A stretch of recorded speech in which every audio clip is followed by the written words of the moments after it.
Viewers ہم نے پہلے سیشن میں جو بات کی تھی، ہم انشاءاللہ جب ڈسکشن کریں گے تو ہم پارٹس کی شکل میں کریں گے، کیونکہ اس پاسٹ زندگی میں ہم کسی کے پاس بھی اتنا ٹائم نہیں ہے کہ وہ لگ کے بیٹھے اور کسی کی نصیحت سنے، کسی کا درس سنے یا کسی بھی کلاس کو جوائن کرے۔ خاص طور پر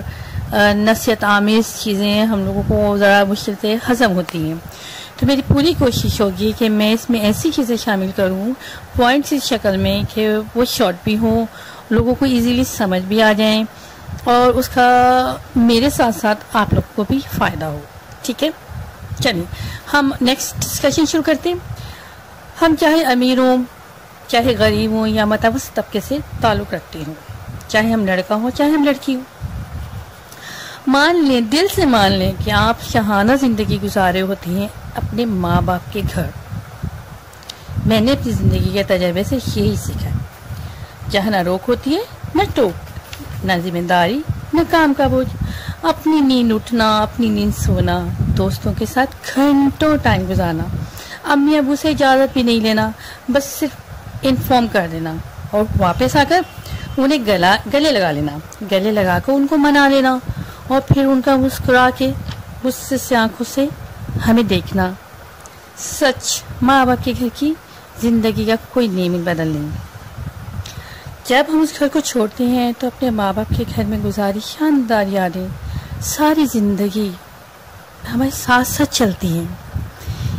جب کبھی ہم رات کو بستر پر لیٹتے ہیں اور ہمیں نیند نہیں آ رہی ہوتی تو ہم ان یادوں کو پلٹ پلٹ کے دیکھ رہے ہوتے ہیں، جیسے ہمارے سامنے کوئی ویڈیو چل رہی ہو۔ اگر ماں باپ زندگی میں نہیں ہیں تو بستر پر لیٹے لیٹے ماں باپ بہت یاد آتے ہیں، ان کے ساتھ گزارا ہوا وقت بہت شدت سے یاد آتا ہے۔ کبھی کبھی ہماری آنکھوں میں آنسو بھی آ جاتے ہیں کہ شاید ہم نے ان کو وقت نہیں دیا، شاید ہم نے ان کی بات نہیں مانی، ان کو ناراض کر دیا۔ کچھ ایسی باتیں آپ کو دل سے رلا دیتی ہیں۔ کبھی کبھی ایسا ہوتا ہے کہ آپ کو بہن بھائیوں کے ساتھ جو لڑائی کی ہوتی ہے وہ یاد آنے لگتی ہے، کام پر لڑائی کی، گھر میں جگہ ہونے کے باوجود سب بہن بھائیوں کا اکٹھے ایک جگہ سونا اور پھر جگہ کے لیے لڑنا کہ یہ میری جگہ ہے یہ تمہاری جگہ ہے، تکیوں پہ لڑنا اور پھر امی ابو کا آ کر درمیان میں صلح کروانا اور پھر کسی ایک بچے کا فیور کرنا ماں باپ کے لیے، دوسرے بچے کا رو دینا اور پھر ماں باپ کو گلے لگا کے منا لینا۔ یہ سب باتیں شدت سے آپ کو یاد آتی ہیں۔ کبھی کبھی ایسا ہوتا ہے کہ ایک دوسرے کے پریس کیے ہوئے کپڑے، سینڈل اسکول کالج یا آفس پہن کے دوسرا بہن بھائی چلا گیا تو واپس آنے پہ شدید لڑائی، لیکن پھر مہمان بھی جلدی جانا، سب کی غلطیوں کو بھول جانا، پھر وہ سب شام کی چائے پہ اکٹھے ہونا۔ اتنی زیادہ پرتعیش زندگی نہ ہونے کے باوجود بہت پیار و محبت والی زندگی گزاری ہوئی جو ہم نے ماں باپ کے گھر گزاری ہوتی ہے، وہ شدت سے یاد آتی ہے کہ شاید یا کاش وہ وقت واپس آ جائے، لیکن نہیں، پھر وہ یادیں ہی رہ جاتی ہیں، کیونکہ زندگی نام ہی آگے بڑھنے کا ہے۔ اگر زندگی ایک جگہ رک جائے تو شاید ہم بور بھی ہو جائیں اور ہم چاہیں کہ ہماری زندگی ایک جگہ ٹھہر گئی ہے۔ تو یہ فیسز ہوتے ہیں زندگی کے، ماں باپ کے گھر، پہلے بچپن،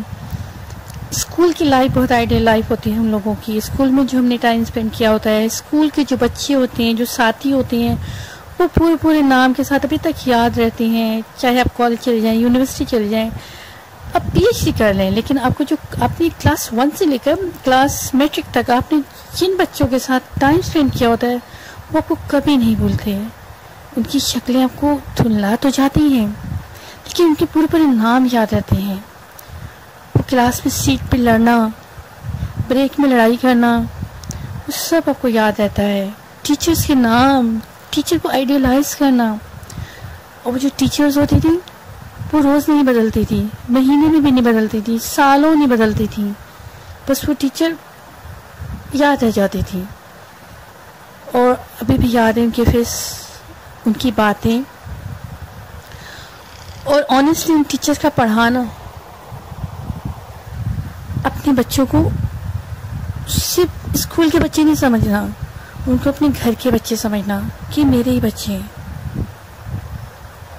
ٹیچر کا بک بند کر کے پڑھانا مجھے ابھی تک یاد ہے کہ ہم شاید گھر آ کی کتاب ہی نہیں کھولتے تھے اور ہمیں ان کی ایک ایک چیز زبانی یاد ہوتی تھی. اب اس سیشن کو میں یہیں پہ کمپلیٹ کرتی ہوں. انشاءاللہ نیکسٹ سیشن پہ ہم آپ سے بات کریں گے کسی اور ٹاپک پہ، یا مزید انہی یادوں کو ہم آگے بڑھائیں گے. آپ کا تعاون میری ہمت بڑھاتا رہے گا اور انشاءاللہ اس میں آپ کا بہت دل لگے گا.